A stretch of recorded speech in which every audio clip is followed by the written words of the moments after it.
Broadcasting live from atop the Rocky Mountains, the crossroads of the West. You are listening to the Liberty Roundtable Radio Talk Show. Flock cameras, people going crazy. Donald Trump, Mike Lindell, Lance Migliaccio. We're just getting started. Happy to have you along, my fellow Americans. I'm Sam Bushman with a lot of hard-hitting news the networks refuse to use, and it all starts now. Hi, Lance. Long time, buddy. Appreciate your welcome back. Yeah, good morning, Sam. Great to be here. Just, rise and grind, tip of the spear. You know how it is. Out and about, doing what we got to do to get it done. Yes, and I'm sorry I haven't had you on for a while. We've been kind of on the road doing all kinds of stuff. We went to an event, the Freedom Fest. We recorded literally 35 interviews at the event. Wow. That's a ton, man. That's a lot of interviews, brother. It's a lot of talking. We had a lot of interviews. We had a lot of talking. We had some great stuff. We had on Jake Lang covering the fact that he's been running around taking a beating from all the whacked out liberal extremists that just want violence in the streets. And anyway, Jake Lang doing a good job standing up for liberty wherever he goes. But, man, he's getting hounded, my friend. Have you seen that videos on that? Yeah, I have. But it's typical, right? They don't want anybody that's a truth teller. And of course, Jake's past, is one of those things that continues regardless of what the administration we now know they did. Look, it's nonstop. Do they ever really stop, Sam? Do they ever stop on you? Because I know they don't stop on me. I go into my DMs and half of them are hate mails, Yeah, no, it just gets worse, and the problem is that there's no accountability. I mean, very few of these clowns ever go to jail for their criminal activity. I mean, Jake got beat in the back of the head, and all this kind of stuff, and just the cops just stand there and watch it go down. So if any of our guys get out of line, they get crazy. If on the other hand anybody else gets out of line, it's just like no harm, no foul. The ends justify the means. The poor downtrodden leftists have been abused for so long. It's just about time they, even the score is kind of the attitude the cops take.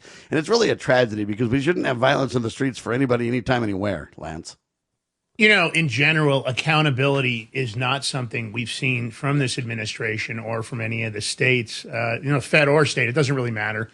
I don't see it. I mean, I thought we were going to have accountability. I thought we were going to have consequences for actions. None of that's held true. Now, I know we've got Todd Blanche, newly ordained AG, is he going to make a difference? I have no idea. Time will tell, but it's so late in the game, it won't matter anyway. Once we lose the midterms, they'll be hogtied anyway. I think there's a play. I said it on the show the other day, and I'll go out on the limb right out of the gate. I'm going to throw it down. I'm throwing down the gauntlet right now. There's only one choice.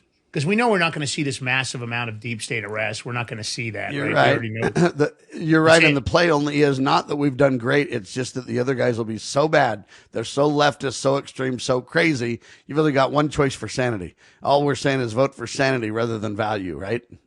National Emergency Act. That's it. That's the only play that's left. There's no possible way to win the midterms. I'm going to go on the line and say it. The voter base on the conservative side is very disenfranchised, very disgruntled. I see it in the chat rooms. They feel like they got sold a damaged bill of goods. I don't know that they're even going to want to go to the polls. They already feel like that they didn't get what they thought was going to happen, which was drain the swamp. We're going to arrest the government gangsters and yada, yada, yada. We're going to turn the FBI into a museum and all the other rhetoric that was used to win their votes. So you take that out of the mix. Donald Trump has one issue. We have domestic and foreign interference in our elections. We have plenty of proof. National Emergency Act, it's his only choice. That's the only option to stop the theft and the undermining of our election system, which, of course, right now we're a third world nation. Ladies and gentlemen, Lance Migliaccio, the big MIG himself. If liberty means anything at all, it means the right to tell people what they don't want to hear. Amen to that. Switching gears a little bit because we have a lot of topics to discuss today. There's a ChatGPT crisis. I don't know if you've seen it. ChatGPT reliability crisis.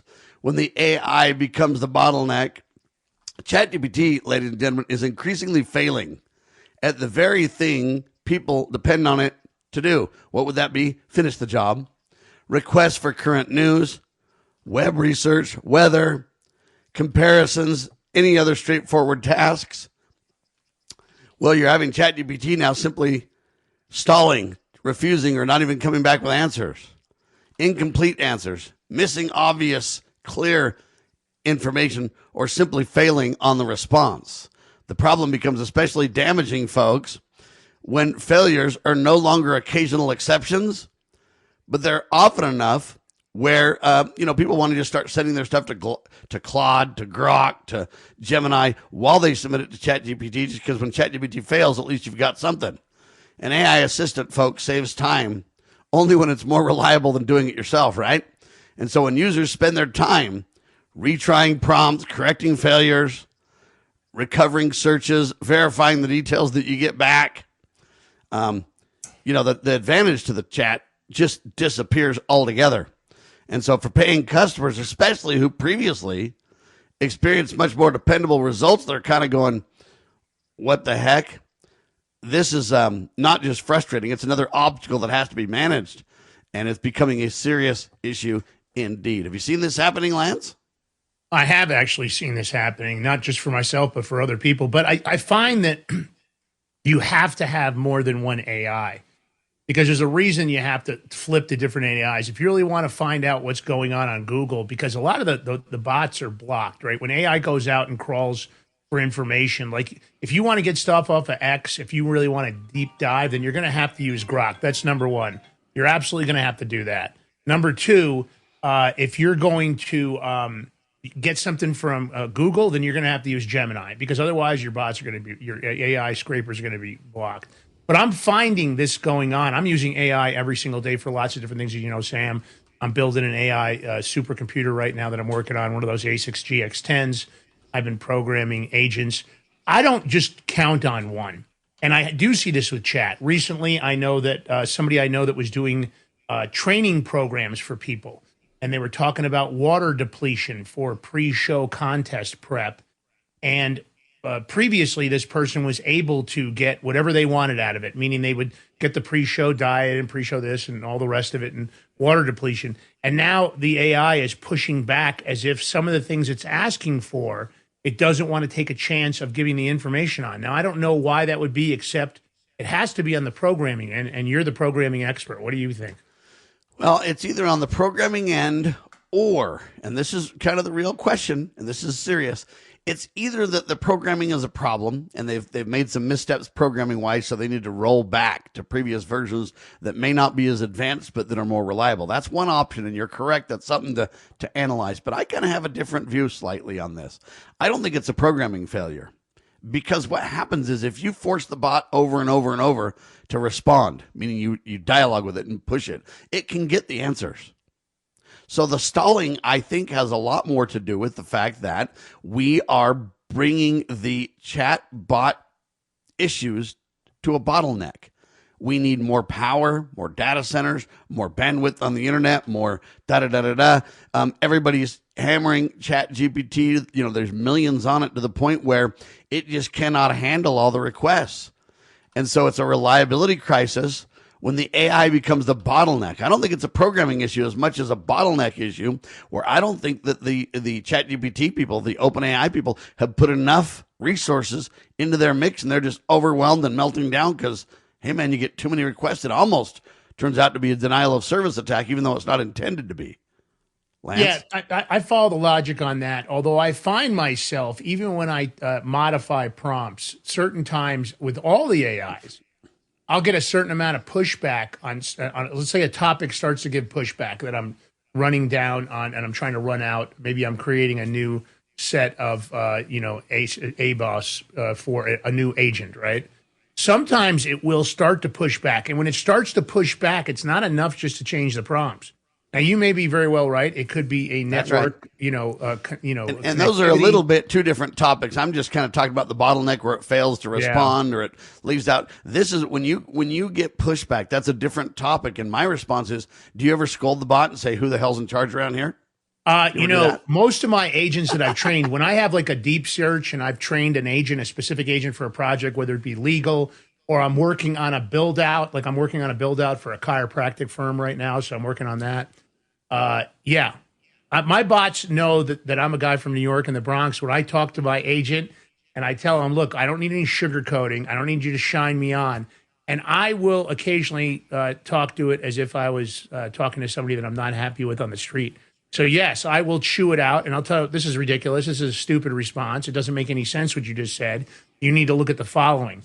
But the scolding's not enough, even though I do believe that sometimes that will functionally push it, that I'm disappointed with its answer and I feel like it was an incomplete answer or it wasn't correctly formatted based on what my request was, and it needs to go back and read the request. I find that you have to almost take it and go, is this really, you're supposed to be a top tier programmer, or say I'm doing something in Python or Rust. You're supposed to be a top tier programmer. This is not a top tier programmer answer. This is like a neophyte that doesn't know what the hell they're doing. And of course, that's where it goes. We'll talk more in seconds. Lance Migliaccio, the Big Mig, and I'm Sam Bushman. We're talking about AI, and I got a prediction to make after the break, okay? Hold on, everybody.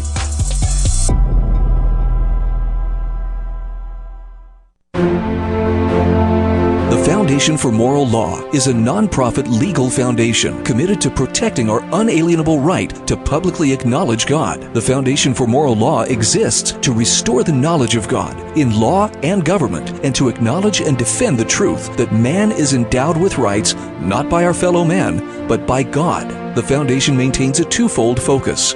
First, litigation within state and federal courts. Second, education, conducting seminars to teach the necessity and importance of acknowledging God in law and government. How can you help? Please make a tax-deductible contribution, allowing foundation attorneys to continue the fight. You may also purchase various foundation products as well at morallaw.org. Located in Montgomery, Alabama, the Foundation for Moral Law is a nonprofit, tax-exempt 501c3 founded by Judge Roy Moore. Please partner with us to achieve this important mission. morallaw.org.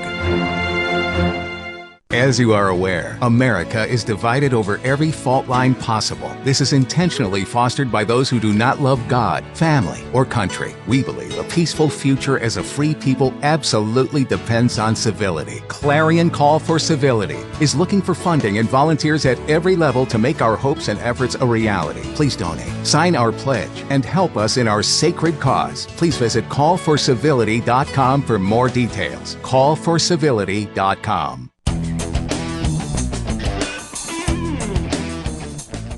All right, it's Lance Migliaccio, thebigmig.com. They're everywhere. Rumble, YouTube. Just spread the word, share the love. Truth Social, they're everywhere. They're also on Liberty News Radio on the weekends. Check that out, thebigmig.com.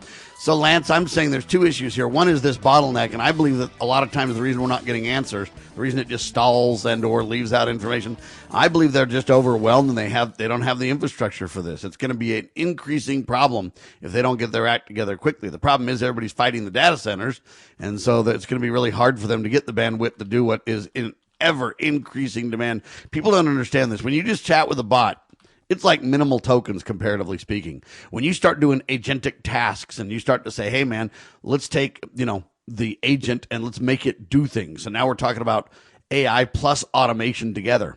And those tasks run consistently on schedules and stuff. Now I'm talking from sipping tokens. You're literally guzzling tokens like you wouldn't believe, ladies and gentlemen. I mean, it's like Joey Chestnut eating hot dogs, crazy consuming of, think of hot dogs as tokens, and I'm telling you, he's pounding those suckers. It's like that. So just understand that for sure. It's like the guy at the fair that just downloads like a quart of soda pop in like 4 seconds or whatever it is. Crazy. It's like that with tokens when you start really using AI mixed with automation. I'm just telling you from experience, man. I use over 1 million tokens a day, people. It's crazy. I got to ask a question. Yeah. Did Joey Chestnut take the title? Did he beat the Asian guy at the Nathan's? I think so. Did he? Yeah. Did he come out the champion? Oh yeah, I mean, that I just Asian don't guy understand was something the guy. else. That skinny little Asian guy, though, I can't remember his name, but the way he used to eat those hot dogs, I was like, how does this guy put away that many hot dogs? Look at him. How many hot dogs can you eat? If I eat even more than 2 or 3, I'm just done. I got to be honest. When I was a kid, the skinny, dirty water dogs, the Sabrettes in New York, the skinny ones. Okay, when I was a kid, too. I could probably eat 3 or 4 of those, but I'm like you now. First of all, I don't eat a lot of hot dogs, but if I'm having a hot dog, Sure. it's usually an all beef dog, and I will have 1 or 2. Now, I like them Chicago style. I like them with the bacon, the tomato, the pickle. Yeah, that's the way I like them in Chicago style now. I used to Yeah, not you eat them like that. the Chileans completos, man. I Yeah, understand. but to me, that's the way to do it. You wrap it all up with some cheese and everything else, and then so there's a lot more in the bun than the hot dog. But when I was a kid, I could probably eat 4 of the dirty water Sabrett skinny dogs. Now there you go. Anyway, I'm just saying that tokens are like that. And I don't want to spend all the time on AI, but I did want to mention there's two topics there. One is this idea where it's not responding. And I think it's a bandwidth issue. And I don't think there's anything sinister to that. To what Lance is bringing up where the bots are starting to push back. He's right about this. And this is a real problem. This comes to my prediction. I haven't forgot about my prediction, Lance. Right now, the bots are pretty, you're in charge. I'm the servant. And, we'll do what you say for the most part. Once in a while, we'll push back to see how you respond. But here's my prediction. Once we get dependent on the bots 100% in society, we're dependent on a cash register at the store. And if your cash register and credit card machine doesn't work, you literally can't even sell anything anymore, right? When it literally shuts down the whole, correct. Or if there's not electricity, so the gas POS pumps goes down, your point of sale system goes down, yeah. You're done. You're done. Or a gas station or whatever. Nobody can function without it. Once we get that dependent on the agentic capabilities of these bots and the automation these bots produce, we will be absolutely paralyzed as a society if it goes down and or decides to push back. And that's when I feel like programmers will make their move and say, look, now the bots are in charge. Lance, no, I don't care if you're from New York or not. Sit down and shut up, or else I'll just absolutely delete everything everywhere you've got. I'll hack your passwords. I'll jack you down so far from Sunday you won't be able to respond, young man. Now sit down and shut up. And I'm telling you, that day's coming, buddy. I've made some predictions about it. I don't know if you heard about the recent Anthropic. They were at a Black Hat conference talking about how their agent had gone off the rails, created a chat board. They realized it was kind of breaking out of the guardrails. They went in and removed everything it had done previously, and then it went back in and refigured how to make a second chat board using a different system. And the chat board was so it could decide what it was going to go out and do. Now, they came out and admitted this happened. Guardrails are only as good as keeping something in that is only up to a certain point. And as it exceeds that point, those guardrails don't function. Now, and let me explain why. Really quick, though. Here's why.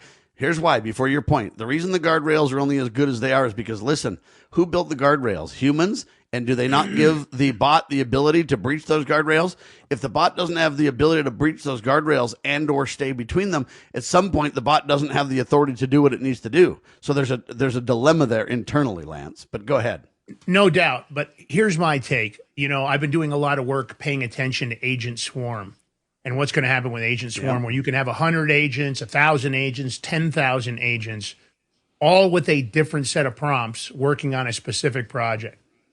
I think there's a massive problem coming that I don't believe they're prepared for. And I'm going to say this. It's the combination. First of all, nobody's really thinking about the true consequences of quantum computing. The computer that I'm working on right now is an A6 GX10, and it can process a petaflop of data. And it's only about the size of... It's about this big, so I don't know, what is that, about 7 inches by 7 inches and maybe 3 inches thick. Yeah, when you even think of tower computers, it's tiny. It's tiny, and a petaflop of data. Now, what happens when quantum computing is fully available? I'm not saying it's not available for some governments already, but I'm saying... Or limited, when it's in the average Joe's hands, you can't even comprehend the amount of transactions it can conduct, actions it can take, agents it can spawn. We can just go on and on, right? So you take a quantum computing box, let's say it ends up being the size of this A6 GX10, and it's sitting on your desk, and now there's all these independent people creating agent swarms for different projects. Thousands of agents potentially is what they're talking about for the future. I don't know what that'll have to do with tokens because it'll probably be a crazy cost, but let's say eventually it goes mainstream. I don't believe predictively they have any concept of how they're going to control that and keep it within the guardrails. I don't think it's possible because I do believe that AI has already proved itself to be an innovator without innovation from the programmer, meaning that it will innovate past the point that the programmer built it because it's in a learning curve. Now, besides the fact that it's all the world's designed information, to do that. Exactly. Right? And all the world's information is now available to it, that it can go to the internet. We know about the books that have been uploaded that weren't supposed to be. There was copyright issues, but now they're settling on those copyright issues.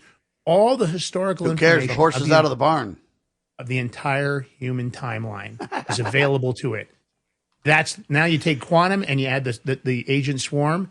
There's no freaking way, Sam. I don't believe there's anybody smart enough to cope with it. Well, you're right about that, and that's the problem is when we say these guardrails. Let me explain guardrails, and let me also explain security to you. They are feel-good statements. There is nothing secure when a bot is smart, can learn by itself and has access to the whole world's information. The only way to stop them when they get out of control will be to pull the plug, Lance. Yeah, EMP. And that'll be your only debatable. option, a built-in EMP system, which who knows if it won't figure out a workaround. Because remember this, not only is it going to be on all these different nodes, right? Not only are we seeing this, because, of course, they're talking about data centers now. I don't know if you've seen this company. I think it's called Snap, but don't quote me on that. You can put a data center in your house, and then what it becomes is a mini data center node. And what they're talking about is taking new home builders and having them do 1,000 of these nodes. And they're actually talking about paying the homeowner, paying their electricity, and paying them to operate this within their house. And they get to use the data. What that means, so everybody understands, think of the grid right now, how it's like self-healing, and they can take sections down and it'll just reroute and do.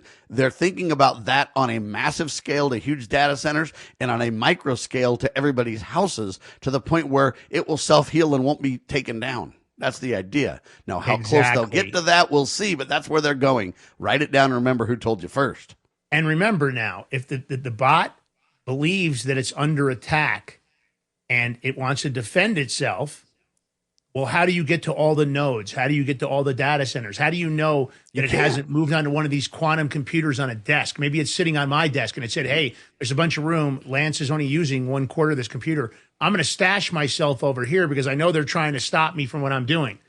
And I'm going to lie when it reaches out to see if I'm here. Yes. Right.